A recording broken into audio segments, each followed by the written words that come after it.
Ju vëllezër të ndershëm, rinia nderuar, vëllezër e motra, e kam kuptu, atë sa kam ka qek intelektual mi kuptu gjanët, e kam kuptu se jetën e kësaj bote, qenë kanë disa mirësi të mëdhaja, që sun arrin do të ndryshe vetëm përmes lutjes.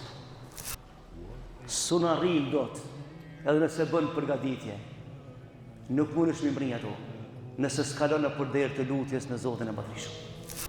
Pra duaja, vëllezër, ku mrin duaja, s'mrin do të asnjëherë sa njerit.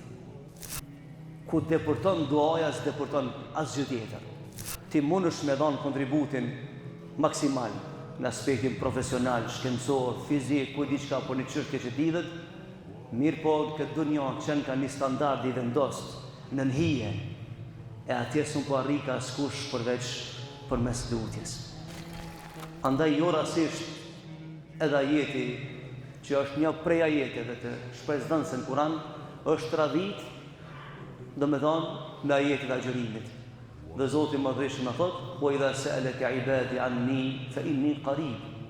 Nëse ty të pyesin robët e mi ku është Zoti, tha thuaj Muhammed, Allahu është afër. Ujibu da'wata da'i idha da'an. E unë i përgjigjem thirrësit.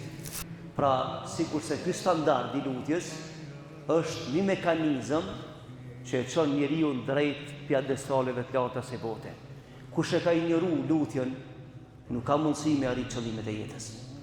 Kush ka menduar se është i madh dhe pa lutje mund t'ia delë këtë dunjë, ai ka hyrë me një oqean pa noc dhe është i pasigurt në vartë e jetës.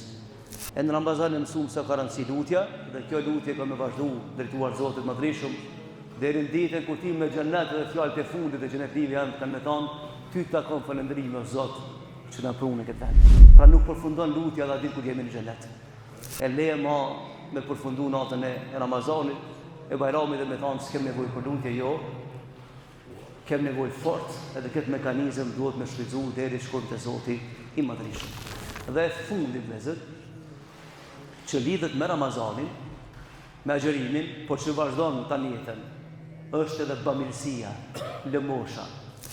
Ramazani nuk është sezon e vetme ku njeriu e tregon bujarinë, karshi, shoqërisë, popullit, njerëzve që jetojnë.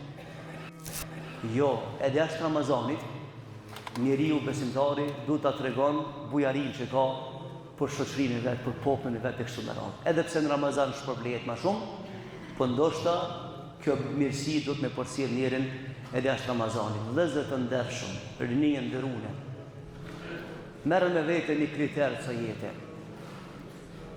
Ti nuk je i madh sa merr për shoqërisë, po ti i madh sa jep shoqërisë. Ai cili e mat me këtë kriter rrethën dhe mendon se është i madh vetë se ka marrë për shoqërisë, ai s'peshon asgjë. I madh në shoqëri është ai cili e ka marrë kontributin sa i ka dhënë shoqërisë. Që një shembull thjesht vëllezër. E dini sot sa miliarderat dhe milionerat kanë vdekur sot. Pse s'ia vdi me emnin? Sepse ai s'ka dhënë për shoqërinë. Ai ka jetu për veten e vet. Ai ka marrë për potencialit të shoqërisë, por si ka dhënë. Edhe prandaj dhe harrohet shpejt. Kurse njerëz të mëdhaj janë ato të cilët e mathin peshën me atë se sa kanë kontribu për shoqërinë e vet. Ndrat për dinin, e pastaj për familjen dhe shoqërinë ku jetojnë. Pra, pamirësia vëllezër, sadaka nëse mundem të them kështu, lëmosha është një mekanizëm që lidhet fort me agjërimin, emocionalisht. Dhe jo rastisht Zoti i Madhreshëm e ka bën farz sadakatul fitrin në fund të muajit. Nëse lexojmë shariatin e kuptojmë, thot pejgamberi sa është pastrim për të metat e agjëruesit. Po për te i saj, o një dimenzion shumë i gjanë. Sadaka do në më të provu se ti sa je i dobishëm për shoqërinë. Ke agjëru një muj, ama për veti. Shpërblimi kemi marrë ti. E tash vjen një ditë që du të me testu, kjo agjërim ka pas efekt në jetën tone, e Allahu të sprovon me diçka, me një kriter shumë vogël, sa ke dhënë në ditën e Bajramit. Por me pas sa peshon ti. A nuk është agjërimi punë msheft? A nuk është vepër mes robit dhe Zotit? Dhe askush e din. A ka diçka që duhet me provu tash këtë brendësinë, këtë sekretin që kemi lidhur me Zotin? A do të me arë një test në jetën e botës me pa çka ka ndikuar mbrëmshmja?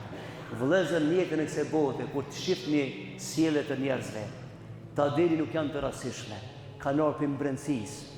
Nëse sillet mirë, brendësinë ka të mirë. Nëse sillet keq, përsëri brendësinë ka të keqe. Por me qenë njeri produktiv në këtë dunja, duhet me i kalu 3 filtra.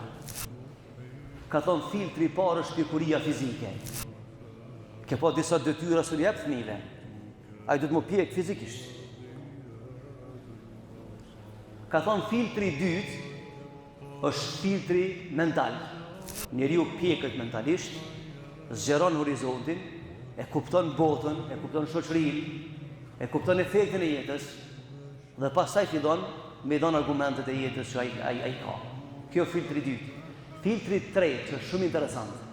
Dhe këtu na muslimanët e këtij shekulli kemi dështuar se është filtri social, pjekuria sociale. Sikur se neve muslimanët e këtij shekulli fatkeqësisht na mungon pjekuria sociale. Për këtë arsye kemi probleme të mëdha. Të mëdha shumë. Sepse jemi të pjekët në aspektin social. Nuk e di unë çfarë vlere kam në shoqëri, nuk e di çfarë roli kam unë në shoqëri, nuk e di çka prej shoqëria për meje, që kjo është dëshmi që ne s'kemi pjekuri sociale. Që mos me zgjat këtë temë, që këtë temë është shumë e thellë. Ndoshta i dash me fol me orë. Po veç pyetam vëllezër. Pra pjekuria sociale është shumë interesante. E Ramazani me një farë forme na ka mësuar se duhet me ka njeri pjekët edhe në aspektin social, me kuptu cila është detyra jote në raport me fejen tane, në raport me familjen tane dhe në shoqërinë që ne i takojmë. Që një shembull tjerë dhe po e mbylli, ne po falmi në këtë xhami vëllezër, dhe Hoxha Bekir ma shpjegoi parafërsisht një historia të shkurtër së xhamie.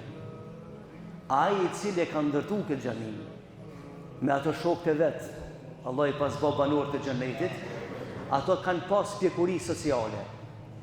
Edhe kanë ditë çka kanë bërë shoqërisë.